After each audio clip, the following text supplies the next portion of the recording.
worst case. So what happens?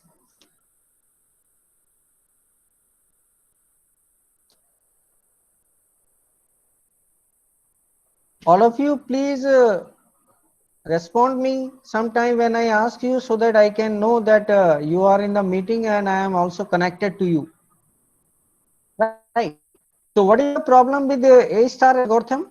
We know that the time complexity and space complexity is exponential. So when we implement this algorithm on the problem, we find out that this A star runs out of the memory, okay, before it is running out of the time. So in the system, if we do not have a large amount of memory available, this algorithm is not able to run because it is consuming a very large amount of memory to provide the solution of the problem. So we want to reduce the footprint of memory of this algorithm.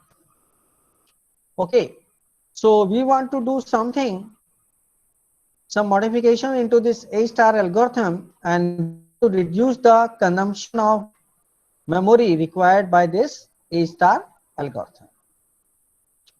Right. So what is happening in case of the A star? We know that it is actually exploring the new nodes in the tree, and all the nodes in the tree, they are actually kept in the memory. Right. So there is an idea we will see in the next algorithm, that it is not necessary to keep all the nodes in the memory, but we will keep only few nodes in the memory at a particular time. So the next algorithm that will reduce the memory requirement of the algorithm, and still it can provide you the optimal solution of the problem. So we can use the idea, we can try something like DFS.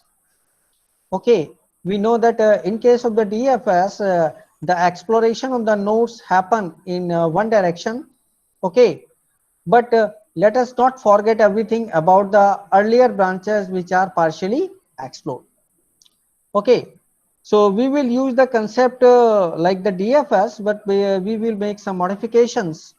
It is not exactly DFS, but it will also keep track the other few nodes uh, in the memory which are not explored till yet.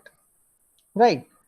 So the next algorithm that actually removes or alleviates the problem of A star memory requirement is actually known as the simple RBFS. Right. So this simple RBFS, as you know, there are two words, simple and recursive.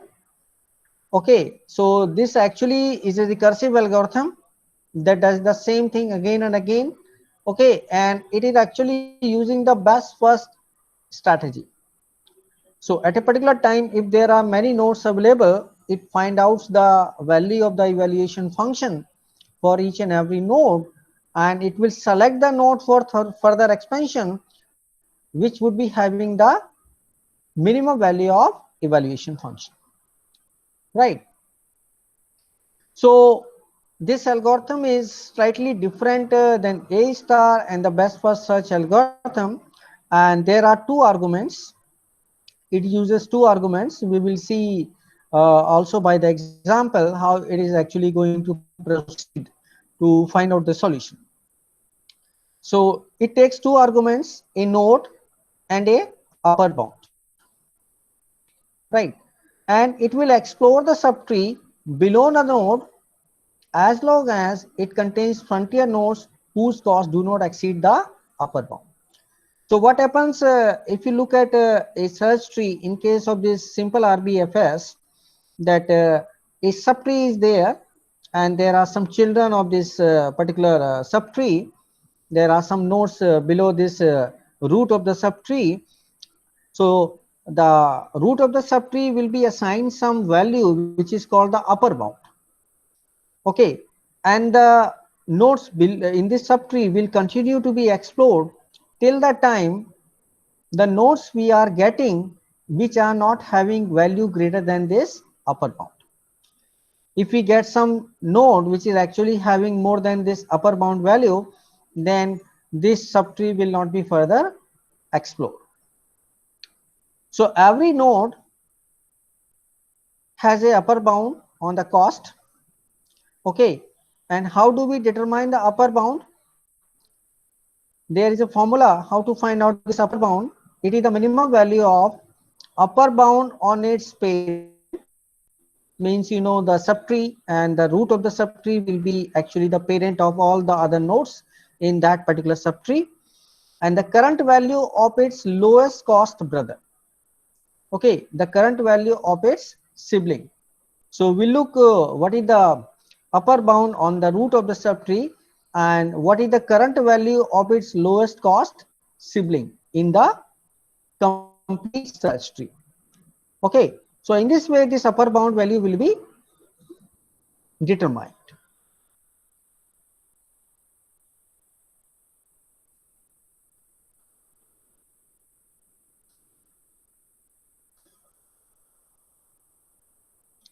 Okay, so it is quite similar to DFS, but this simple RBFS will keep track of the F value, which F value means the evaluation function value of the best alternative path available from any ancestor to the current node. So what happens in this case? In simple RBFS, you see by example here,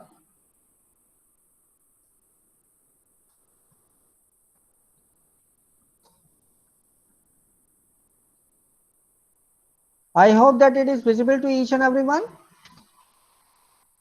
It is visible to each and Yes, everyone. sir. Okay. So Yes, we sir. take the same problem as we have discussed earlier. So we have a map of cities and all cities are connected, and we know how to determine the evaluation function value. Fn will be equal to Gn plus Hn, and Hn is what? The heuristic function value, and Gn is the cost from the root of the tree to that particular node, right? So we calculate the Fn value for each and every node, and at a particular time, we will expand the node which is having actually the minimum Fn value. So we start with the error city, right? So initially you see this value infinity. So what is this value? Infinity is what the upper bound for this node. So initially the root of the tree will be assigned a upper bound which is actually the infinite value. Okay, and this 66, this value is 366, which is what the Fn value for this node RRCT. Then we find that there are three cities, Siblu, Timisoara and Jering connected to this RRCT, and we determine the Fn value for each of these cities. So 393 will be the Siblu, Timisoara it is 447, for Jering it is 449. So what is the minimum value? The minimum value of Fn is 393 and it is for Siblu, right? Now for this node, you know that this is the next node that is to be explored. Siblu is the node that is to be explored further because it is actually having the minimum value which is 393. So for this node, we will calculate the upper bound. So how do we calculate the upper bound? This formula which we have seen, okay? The parent value, okay? We just go back and see, I show you the formula.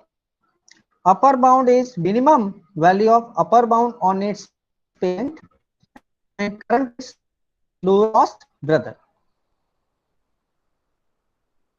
Okay, so what is the parent of Siblu? The parent of Siblu is what? It is having actually infinite value. Okay, and Siblu has three. Siblu has two cities, Timisoara and Charing. So which is the lowest cost sibling? Timisoara. So what is the minimum value out of infinity and 447? This is 447. So upper bound for this Siblu will be 447. Right. Upper bound for this Siblu will be 447. So what is the meaning of this upper bound? Okay, so basically this simple recursive bypass first search algorithm, it actually keeps track with the best node at this present time. And what is the second best node? Suppose the algorithm does not find a solution through this Siblu, then it will search the solution from the second best option, which is what? Timisora. Then it will search the optimal path using this Timisora. Okay, so that's why this algorithm will explore in one direction at a time, and it will not explore in all the directions at the same time, right? So what will happen? Siblu will be expanded next. So when it is going to expand the Siblu, it finds four cities connected to this Siblu: Herat, Fagaras, Oradia, and Remoka Valencia. Again, it finds the evaluation function value here, right? So which is the minimum value? This is 646 for Herat, and 413 is minimum for this Remoka Valencia city, right? So this upper bound will be what? What will be the upper bound for Remoka Valencia? What is the parent of this Remoka Valencia? Siblu, it is 447. And which is the lowest cost sibling for this Remoka Valencia? It is 415. So 447 and 415, the minimum is 415. So upper bound for this Remoka Valencia is 415. Right. Now you see that this value of upper bound is 447. This value of upper bound is 415. Then it will select this Remoka Valencia for further expansion. It will see that three cities are connected. Okay, and it will see that it is 5126, it is 417, it is 553. Right. So what will happen? You see that for Pitasi, the value of evaluation function is 417. The evaluation function value is 417 for Pitasi, and this 417 is greater than the upper bound of this Remoka Valencia, which is what? 415. So what does it mean? That if this algorithm is going to find out the path using this Remoka Valencia, then it will get a minimum value of evaluation function, which is what? 417. It cannot get the minimum value than 417, right? So it will not continue exploring this Pitasi next, because this value is coming greater than the upper bound of this subtree, right? It means that if this algorithm explores the path using this Remoka Valencia, it cannot get the evaluation function value less than 417, right? So what will happen in that case? It will backtrack. It will backtrack. It will backtrack means it will not explore this Remoka Valencia.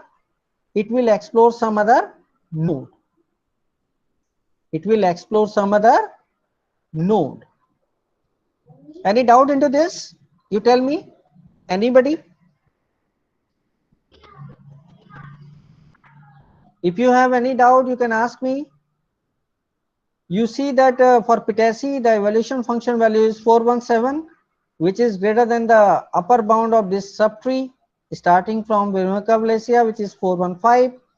So 417 is greater than this 415. Okay, so it cannot expand. Okay, it will do backtracking. Okay, so how it will do the backtracking?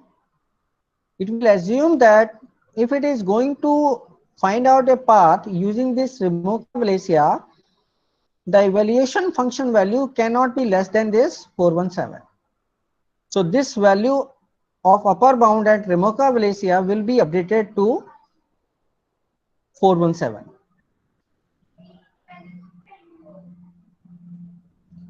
So this is updated to 417 because it cannot find out a path in which the evaluation function value can be less than this 417. Okay, so it will select the previous, okay, second best node. Okay, you remember what is the second best node? This Fagaras. Okay, you know that at this time it was exploring 413. Now it is not 413, it is going to be 417. We have seen that. So it will change here 417 and it will continue exploring the next best alternative, which is what, 415. So it will do what? It will explore this 415. Okay, and this will let the value 417, which is coming from here. The upper bound will be updated here. By how do you calculate the upper bound? You look at the value at the parent, which is 447, and you look at the lowest value of this sibling of Fagaras, which is what, 417. So what is the minimum of 447 and 417? It is what, 417. So this value of upper bound will be updated here. Then it will explore Fagaras and it will find out 591 for Siblu, and Butch-Race it is 450. Okay, so what will happen in this case? We know that Siblu has FN value of 591 and Butch-Race has 450. So 450 is less. What we know that 450 is greater than this 417. Okay, so when this 450 is exceeding this 417, it means that if the algorithm is exploring the path using this Fagaras, the function fn value cannot be less than this 450, right? So it will update further here the upper bound the similar way as in the previous step, right? So this value will be updated to 450. Okay, and what is the next best node? We know that next best node is what, 417.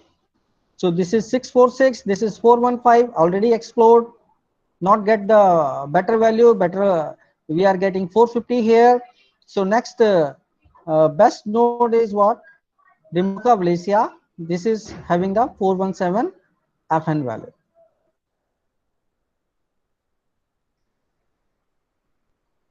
Right. So what it will do? It will again explore this Remoka Valencia with the upper bound 447. Why it is 447 now? Because this is 450 and this is 447. So what is the minimum of this 447 and 450? This is what, 447. Okay. So out of this 646, 450, 526. Okay. 450 is minimum. So it will find out the minimum of 450 and 447. So which is of course 447, and it will explore this Remoka Valencia again. Okay, again it will explore and it will find out the evaluation function value. Now it is getting 417. Okay, this is a node with minimum FN value. Then Pitasi will explore further. Okay, and it will give us the Butch-Race with the FN value of 418. Now you see that Butch-Race is our goal node. Butch-Race is our goal node, and Butch-Race is having the FN value as 418, and which is of course less than this upper bound 447. Right. So condition is satisfied. The goal state has been reached. Okay. So the algorithm will stop here and will declare the solution of the problem has been found. Right. So what is the optimal path? It is giving us as a answer Error City to Siblu, Siblu to Remoka Valencia, then Pitesi, then Butch-Race. So optimal path will be Error to Siblu, Siblu to Remoka Valencia, Remoka Valencia to Pitesi, then Pitesi to Butch-Race. So this will be the optimal path given by this algorithm. Right. So solution is found. Okay, since 418 is less than this 447, and we have got the goal state. right? So this is the way this simple DFS algorithm is doing the work. Okay, so what is important about this simple RBFS? You see that when at this point of time you see that it is going to do the backtrack, okay, and it is going to explore this Fagaras city. So it will not store all these nodes. It will not store all these nodes into the memory. So it will store all the nodes in the memory which are in the direction in which it is searching the solution of the problem. So all these nodes, when it is going to do the backtrack, all these nodes, they are not going to be stored in the memory, they will be deleted from the memory. And similarly, when you see that the algorithm is doing a backtrack from Fagaras to Rimoca Valencia again here, okay, you see that these two nodes will be deleted from the memory. So what happens in case of the simple RBFS, that it actually stores the nodes in the memory in which it is actually going to traverse. It is not keeping all the nodes in the memory at the same time. So that's why it has the linear space complexity. Right. It is being quite similar to depth first search, uh, and it is going to store the nodes in the direction it is going to search the solution. Okay, so that is the advantage of this simple RBFS. Okay, so if you talk about the properties of the simple RBFS, it is quite similar to A star.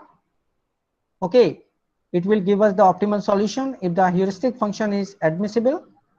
We have earlier seen what is this admissible property, and if you want to find out the time complexity of this RBFS, it is difficult to characterize because we know that it is actually going to traverse in one direction at a time, then after it can do the backtracking, then after it can again come to the same branch to explore it next. Okay, so the problem with this simple RBFS is that it can end up switching back and forth between two branches or more than two branches. But if you talk about the space complexity of this simple RBFS, this is linear and it is equal to the OBD. So this is better in terms of the space complexity than compared to the A star algorithm. What is D? D is the depth of your search tree, and B is what the branching factor of your search tree. So the footprint of memory of this RBFS algorithm is very, very low than compared to the A star algorithm. So that's why this RBFS algorithm actually alleviates the problem of requirement of large amount of memory find out the optimal solution like the A star algorithm. So any question from your side, from anybody? If you have any question, you can ask me.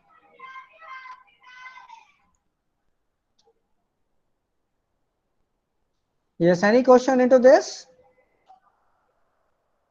Is there anyone who has any query into this?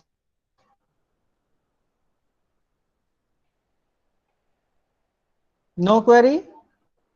People are there in the class? All of you are able to understand what I have told you?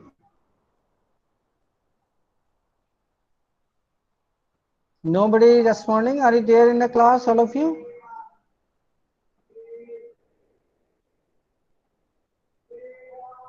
Yes, Namish Chauhan. Namish Chauhan.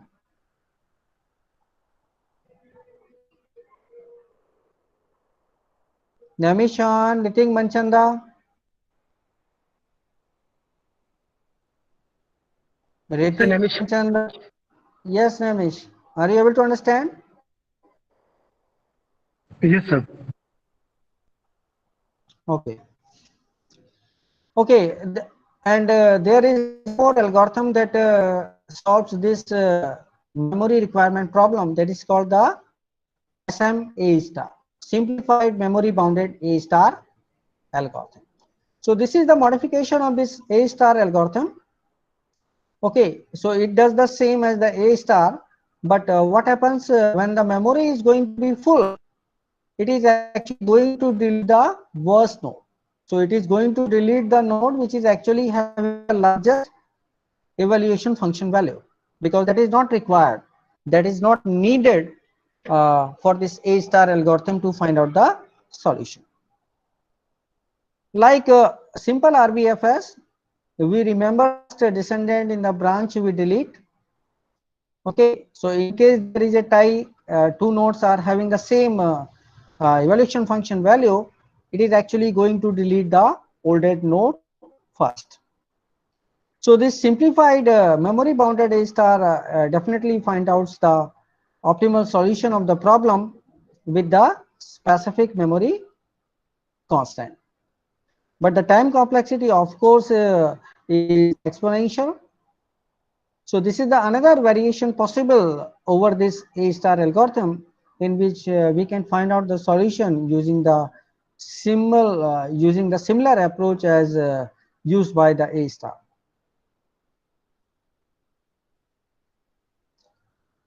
Okay, now we will talk about something about the heuristic function. I have told you earlier that heuristic functions, they are actually designed by us. Okay, and sometimes you are having more than one heuristic function possible. In that case, how will you come to know that which heuristic function is going to be better for you? Okay, like here we have a 8-puzzle problem.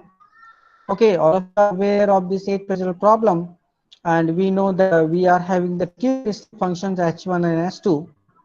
So h1 is the number of misplaced tiles at a particular state, and h2 is finding the sum of the distances of the tiles from their goal positions, that we call as Manhattan distance. Okay, so if I have two heuristic functions h1 and h2, how can I find out that h1 or h2 is better? So there is a notion of dominance that actually talks about that one heuristic function is going to be better than the another one. So if h2n is greater than equal to h1n for all the values of n, then we say that h2 is dominating h1 and h2 is better uh, for finding the solution of the problem than compared to the h1. Okay. For example, if we are solving this 8-puzzle problem using IDS, iterative deepening search, and if I apply H1 and H2, then you can see that using this A star H1, when the A star is using this H1 heuristic, it is generating 2 to 7 number of nodes. When the A star is using the H2 heuristic, it is generating lesser number of nodes. Okay, so in both the cases, you see that heuristic H2 is better for the 8-puzzle problem than compared to the heuristic function H1.